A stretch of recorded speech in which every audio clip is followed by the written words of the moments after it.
الحمد لله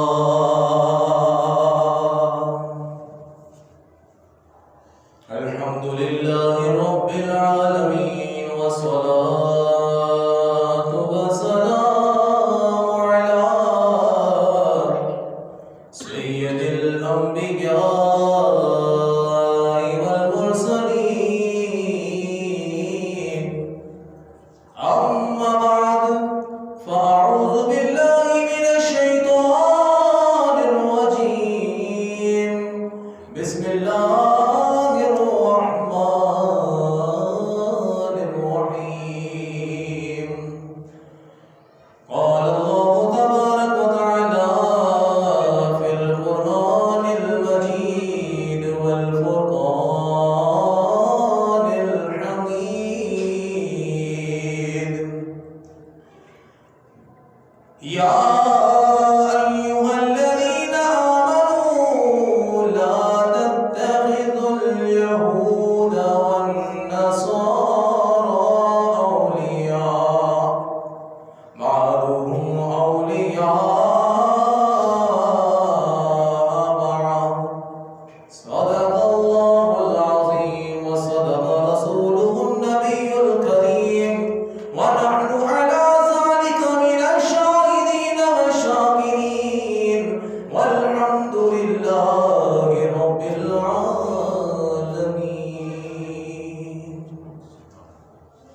میرے واجب الاحترام دوستوں بھائیوں، اللہ تبارک تعالیٰ کے فضل و کرم سے دوبارہ ہمیں یہ بابرکت دین جمعۃ المبارک خیر و عافیت کے ساتھ نصیب ہوا. اللہ تبارک تعالیٰ سے دعا ہے کہ اللہ تبارک تعالیٰ ہمیں تمام ایام تا حیات خیر و عافیت کے ساتھ ایمان کے ساتھ گزارنے کی سعادت عطا فرمائے. اور ہمارا جو خاتمہ ہے اللہ تبارک تعالیٰ ایمان کے ساتھ عطا فرمائے. دیکھیے عزیزان محترم، زندگی گزارتے جو ہیں تو اس میں ہم کسی نہ کسی کو اپنا سہارا بناتے ہیں.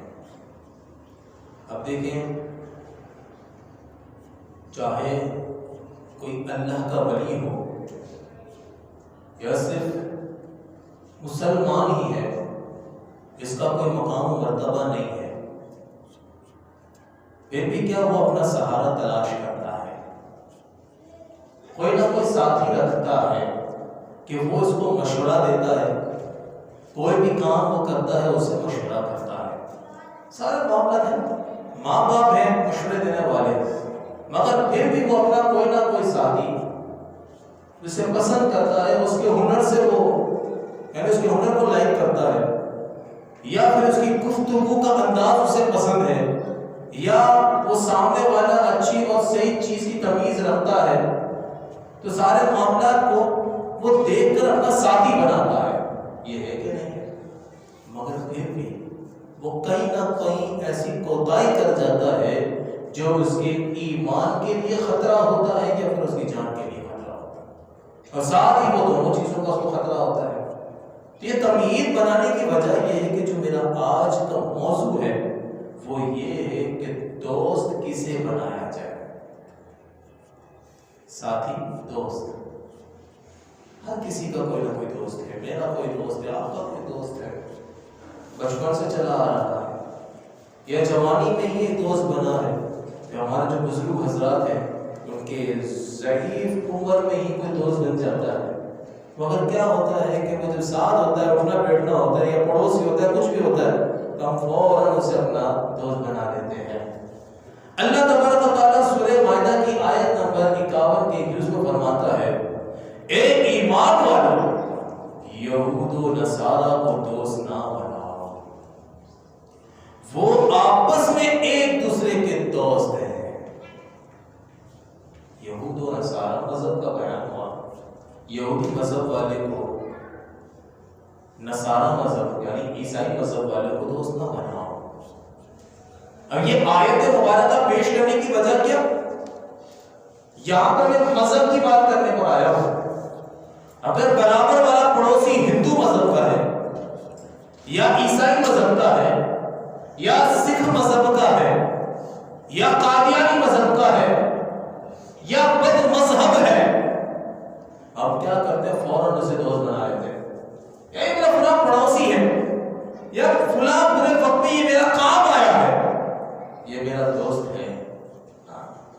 اللہ کے کلام کو نہ بھولیے. اللہ کا کلام کیا کہہ رہا ہے کہ انہیں دوست نہ بناؤ. یہ آپس میں ایک دوسرے کے دوست ہیں. اگر ہم اس آیت مبارکہ کی تفسیر پر نظر دوڑائیں تو وہاں یہ پتا چلتا ہے کہ کفار آپس میں ایک دوسرے کے دوست ہیں، وہ مسلمانوں کے کبھی دوست نہیں ہو سکتے. میرے آقا علیہ الصلوۃ والسلام کے دور میں دیکھ لیجیے کہ کفار آپس میں ایک دوسرے کو تعاون کرتے تھے، ساتھ بنتے تھے، مگر وہ ایک ساتھ ہو کر ہمیشہ مسلمانوں کے خلاف رہے ہیں. تو اگر میرا کوئی بھائی اور لاؤڈ اسپیکر پہ سننے والی میری کوئی بہن اگر کفار سے تعلقات رکھتی ہیں یا رکھتے ہیں، ان سے گزارش ہے کہ پڑوس ہونے کے حد تک وہ زیادہ اندر انوالو ہونے کی کوئی کوشش نہیں کرنی. بچ کے رہیے. میں مجھے پتا ہے کہ میرے اس بیان سے بہت اعتراضات ہوں گے، مگر یہ مجھ پر لازم و ملزوم ہے کہ میں اپنے بھولے بھائی مسلمان بہن بھائیوں کی اصلاح کروں کہ اگر اس خطا میں ہو اس سے بچ کر رہو، کیونکہ تم مسلمان ہو، تمہارے پاس ایمان والا خزانہ ہے، اور کوئی کافر نہیں چاہے گا کہ وہ اپنا ایمان سلامت لے کر مسلمان جائے. اب اسی طرح اللہ تبارک و تعالیٰ سورہ مائدہ کی اسی آیت کے اندر فرماتا ہے وَمَن يَتَوَلَّهُم مِّنكُمْ فَإِنَّهُ مِنْهُمْ إِنَّ اللَّهَ لَا يَهْدِي الْقَوْمَ الظَّالِمِينَ. تم میں جو کوئی ان یہود و نصارہ سے دوستی رکھے گا وہ انہی میں سے ہے، یقیناً اللہ بے انصافوں کو راہ نہیں دیتا. کتنی بڑی بات اللہ تبارک و تعالیٰ نے بیان فرمائی کہ وہ بندہ جو یہود و نصارہ مطلب کہ کفاروں سے اگر وہ دوستی رکھتا ہے تو اسے سمجھ لیا جائے کہ جس سے میں دوستی رکھتا ہوں بعد میں انہی میں سے ہو جاؤں گا. ایک فرضی مثال لے دیجیے جی. یہ مثال میں اس لیے دے رہا ہوں کہ میں بالفرض کسی ہندو مذہب سے کوئی اس کا بندہ ہے، اس سے میں دوستی رکھتا ہوں، میرا اس کے ساتھ اپنا بیٹھنا ہے، کھانا پینا ہے، ہر معاملات میں اپنی خوشی یا غمی میں اسے دعوت دے رہا ہوں، ہر معاملات میں میں اسے اپنے ساتھ رکھ رہا ہوں. اس کی میں خباثت سے قریب ہو کے اس کی خباثت کیا ہے؟ بے ایمانی. وہ جہاں ہے وہاں اللہ کی لعنت برس رہی ہے، وہ کافر ہے، ہمارے خدا کو نہیں مان رہا، ہمارے نبی کو نہیں مان رہا، ہمارے اسلامی تعلیمات کے خلاف عمل کرتا ہے، وہاں پر اللہ کی لعنت برس رہی ہے. اور میں ہمیشہ اسی کے ساتھ ہوں اور میں بھی اللہ کی لعنت میں شامل ہو رہا ہوں. اب کیا میں اس کا دوست ہوں؟ دوست میں نے کیوں بنایا؟ سب سے بڑی مثال تو یہی ہے کہ میں اسے محبت کرتا تھا، میں اسے پسند کرتا تھا تو میں نے دوست بنایا نا. میں اگر اپنے ساتھ کسی کو بٹھاتا ہوں اس کا مطلب کہ میں اسے پسند کرتا ہوں تو ہی بٹھاتا ہوں. اور آپ بھی اگر اپنے برابر میں کسی کو بٹھا دیں تو وجہ یہی ہے کہ آپ اسے پسند کر رہے ہیں، ایسے تو خامخواہ نہیں بٹھائیں گے.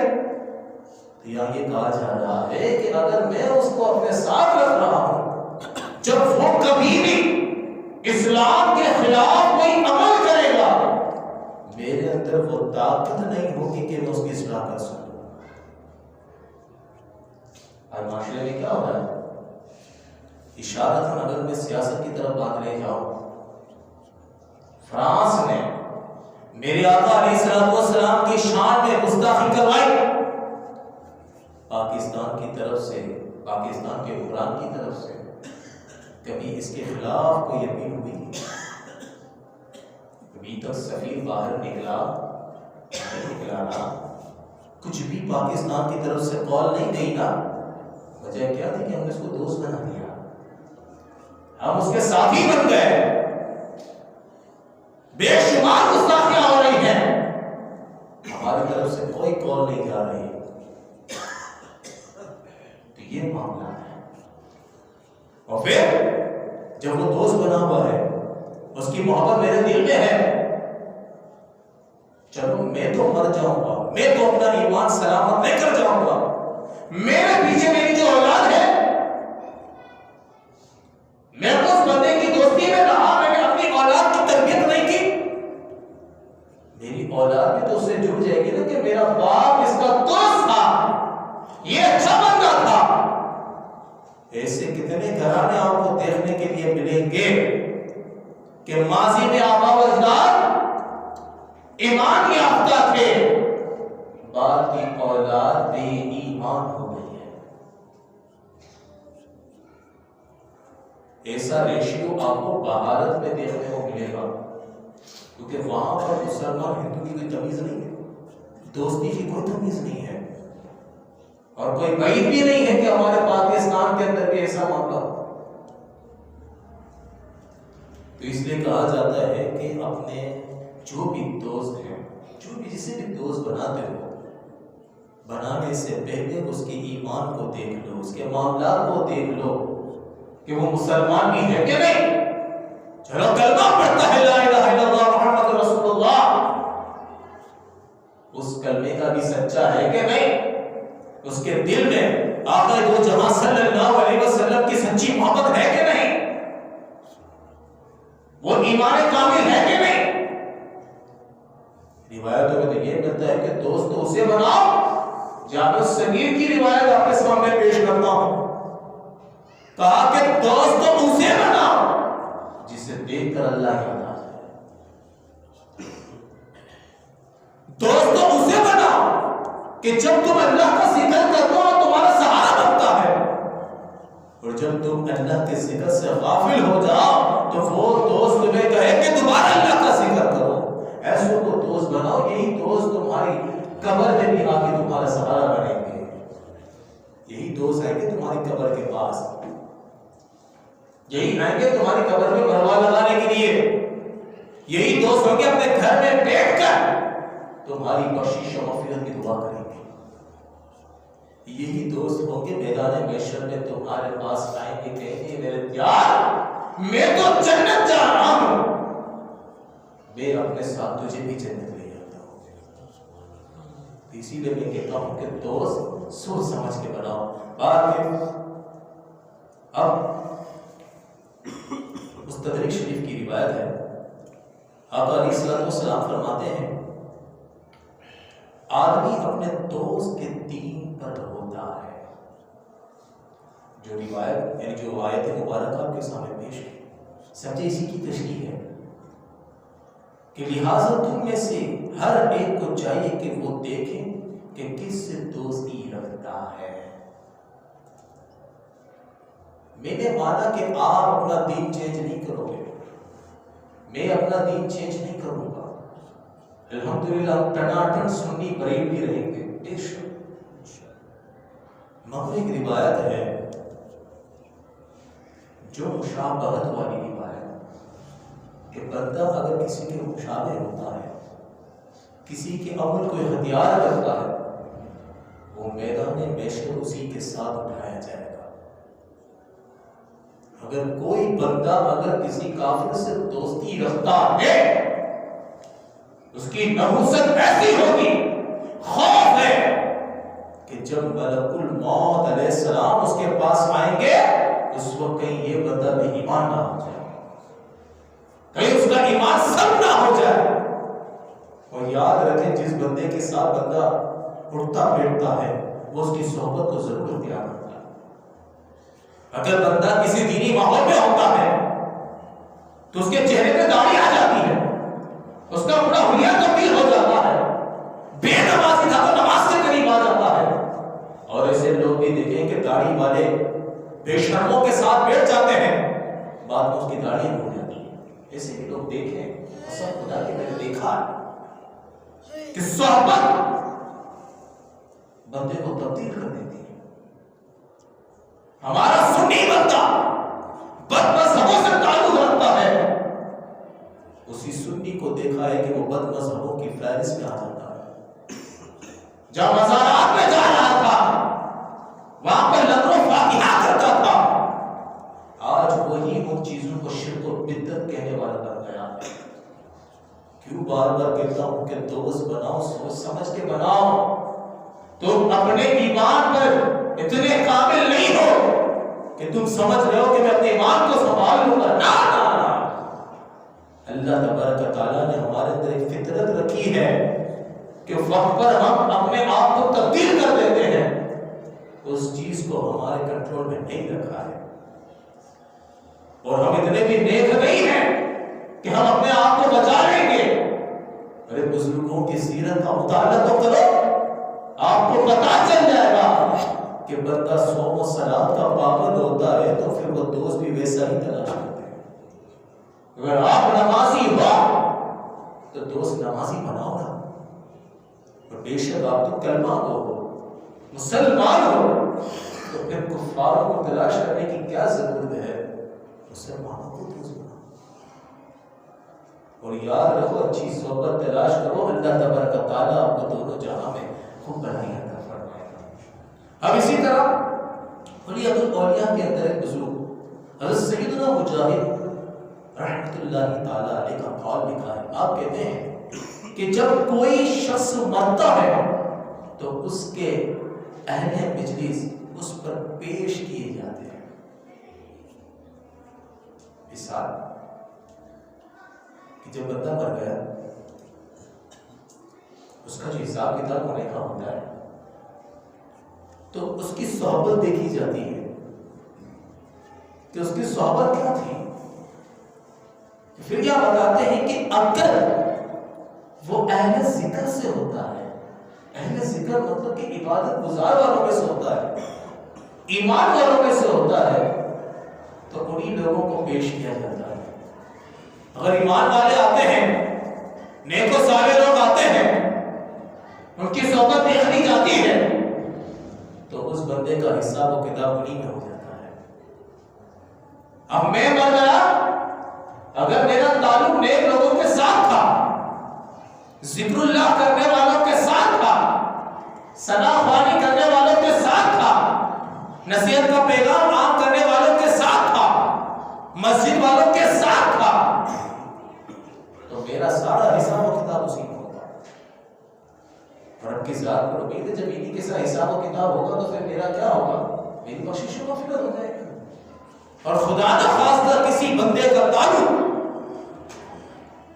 کسی بے شرم لوگوں کے ساتھ تھا، شراب نوشی والوں کے ساتھ تھا، زانی کے ساتھ تھا، جواری کے ساتھ تھا، لٹیروں کے ساتھ تھا، بدمعاشوں کے ساتھ تھا، بے ایمانوں کے ساتھ تھا، خدا نہ خواستہ کفاروں کے ساتھ تھا، اس کا اٹھنا بیٹھنا اور لوگوں کی مجلسوں میں شامل ہونا۔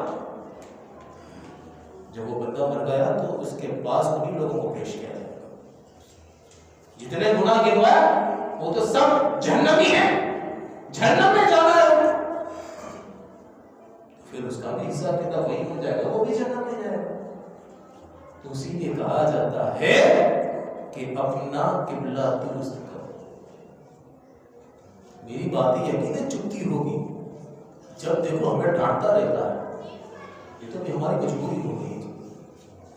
اگر ہمارا قبلہ درست ہوگا تو ڈانٹنے کی ضرورت نہ پڑتی، ایک سبق دے دیا جاتا۔ اب اسی طرح صحیح بخاری شریف کی حدیث سے مبارک ہے، آقا علیہ الصلوۃ والسلام فرماتے ہیں ان المؤمن للمؤمن کالبنیان یشد بعضه بعضا۔ آقا نے فرمایا مومن مومن کے لیے ایک عمارت کی مانند ہے، مومن مومن کے لیے ایک عمارت کی مانند ہے کہ اس کا ایک حصہ دوسرے کو مضبوط کرتا ہے۔ میں کلمہ ہوں، آپ کلمہ ہو، شرط ہے کہ مجھ میں حسد نہ ہو، مجھ میں جیلس والی صورت نہ ہو۔ اب میں اپنے لیے کچھ پسند کرتا ہوں تو انشاءاللہ میں آپ کے لیے بھی وہی پسند کروں گا۔ اب میں آپ کا دوست ہوں نا، اگر میں آپ کو کسی تکلیف میں دیکھوں گا تو میں آپ کی دوستی کا حق ادا کروں گا. آپ تکلیف میں پہنچ رہے ہیں، میں آپ کی تکلیف میں شامل ہو جاؤں گا، میں آپ کو تکلیف سے روکوں گا، بچاؤں گا. اگر آپ کو کہیں نقصان ہوگا تو میں فوراً آ کر آپ کے نقصان کو دور کروں گا. آپ کو آسانی، یہ مومن کا وصف ہے، یہ کفاروں کا وصف نہیں ہے. کفار تو چاہتے ہی نہیں ہیں کہ یہ مسلمان ہے، اس کو تمہیں اپنا خالق بنا، اسے تو اپنی جوتی کی نوک پہ رکھو. یہ تو کفار کی خواہش ہے. اور مسلمان چاہے گا کہ جب میں چاہتا ہوں کہ میں رسول عربی صلی اللہ علیہ وسلم کا غلام امتی ہوں اور میں شان و شوکت کے ساتھ رہوں، تو وہ مسلمان یہی چاہے گا کہ میری کیٹیگری کے جتنے بھی لوگ ہیں وہ سب کے سب اسی شان و شوکت کے ساتھ رہیں. اسی لیے اپنے مسلمان بھائیوں کو دوست بنائیں، اور جو ہماری مائیں بہنیں ہیں انہیں چاہیے کہ وہ اپنی مسلمان بہنوں کو دوست بنائیں، کفار سے جتنا ہو سکے دور رہیں. اگر کوئی پڑوسی ہے تو صرف پڑوسی کے حقوق تک تعلق رکھے، زیادہ اندر انوالو ہونے کی ضرورت نہیں ہے. اب سوال ہو سکتا ہے کہ پڑوس سے زیادہ گل ملتے ہیں، کیا کریں جی؟ چلو وہ گل ملتے ہیں، آپ کو تو ان کے گھر میں جانے کی ضرورت نہیں ہے نا. اگر آپ کے گھر میں آتے ہیں، اب مسئلہ یہ بھی ہے کہ گھر میں بھی آ جاتے ہیں، کیا کریں گے؟ کیا لاکھ مار کے نکالے؟ نہیں بھائی، یہ عمل کرنے کی آپ کو ضرورت نہیں ہے. گھر میں آتے ہیں، آپ زیادہ فری نہ ہو، زیادہ فری نہ ہو. دین کی معلومات اگر آپ کو ہے تو اس کے سامنے قرآن مجید کی تلاوت کرنا شروع کر دیں. اللہ تعالیٰ نے اگر ان کے لیے ایمان لکھا ہے تو وہ واقعہ یاد آ جاتا ہے حضرت عمر فاروق رضی اللہ تعالیٰ عنہ کا. کہ حضرت عمر فاروق رضی اللہ تعالیٰ عنہ کا ایمان حاصل ہونے کا سبب کیا بنا؟ اللہ اکبر، سورہ توبہ کی آیت مبارکہ سے. جب آپ کی بہن نے سورہ توبہ کی آیت مبارک کی تلاوت کی، اللہ تعالیٰ نے وہ آیت آپ کے دل میں ایسی داخل کر دی کہ حضرت عمر نے وہی اسلام کو قبول فرما. اس کا اظہار نہیں کیا، فوراً دل سے قبول کر لیا، پھر اس کا اظہار تو میرے آقا حضرت محمد مصطفیٰ صلی اللہ علیہ وسلم کے بارے میں کیا. اب اسی نیت سے ان کے سامنے قرآن مجید کی تلاوت شروع کر دیجیے. اگر ایمان ہوگا تو اللہ وہی انہیں عطا فرما دے گا. بے ایمانی کے نصیب میں لکھا ہے تو وہاں سے فوراً طرف ہو جائے گا. ان کی نحوست کو دور کرنے کا طریقہ یہی ہے. باقی یاد رکھیں کہ اپنے گھر میں پاکیزہ لوگوں کو آنے دیں، خرابیوں کو آنے نہ دیں، ورنہ آپ کے گھر میں بھی بے برکتی بہت ہو سکتی ہے. اب اسی طرح مسند امام احمد کے اندر میرے آقا علیہ الصلوۃ والسلام نے یہی نصیحت فرمائی، فرمایا لا تصحبوا الا مؤمنا، دوستی صرف مومن مسلمان ہی سے کیا کرو. اگر ہم صحابہ کرام کی سیرت پر نظر ڈالیں تو صحابہ کرام کے دور میں کفار کی کثرت تھی، یہود و نصارہ زیادہ تھے، مسلمانوں کی تعداد کم تھی. ان کے دور میں بھی پڑوسی کفار تھے، مگر میں نے کبھی ان کی سیرت میں یہ نہیں پڑھا کہ آپ لوگوں کا اٹھنا بیٹھنا ان لوگوں کے ساتھ زیادہ تھا. صرف اتنا تعلق ضرور تھا پڑوسی ہونے کے حوالے سے، باقی کاروباری لین دین کی وجہ سے تھا، باقی ان کی مجلسوں میں جانا، ان کے یہاں جانا وہاں جانا یہ نہ تھا. اب ہو سکتا ہے کوئی فوراً مجھے کہے کہ حضور علیہ الصلوۃ والسلام کسی کافر کے گھر میں عیادت کے لیے بھی گئے تھے.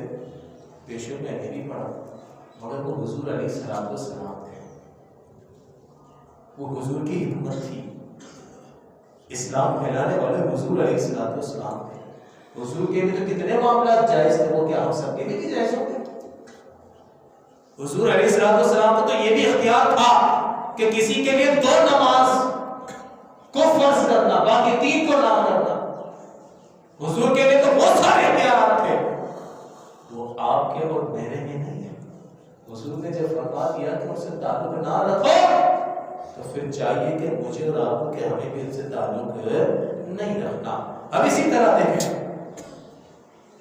قرآن مجید الفرقان حمید کے اندر سورہ حجرات کی آیت پیش کرتا ہوں۔ اللہ تبارک و تعالیٰ فرماتا ہے مسلمانوں کے سوا کافروں کو اپنا دوست نہ بنائے، اور جو ایسا کرے گا اسے اللہ سے کچھ علاقہ یعنی تعلق نہ رہا۔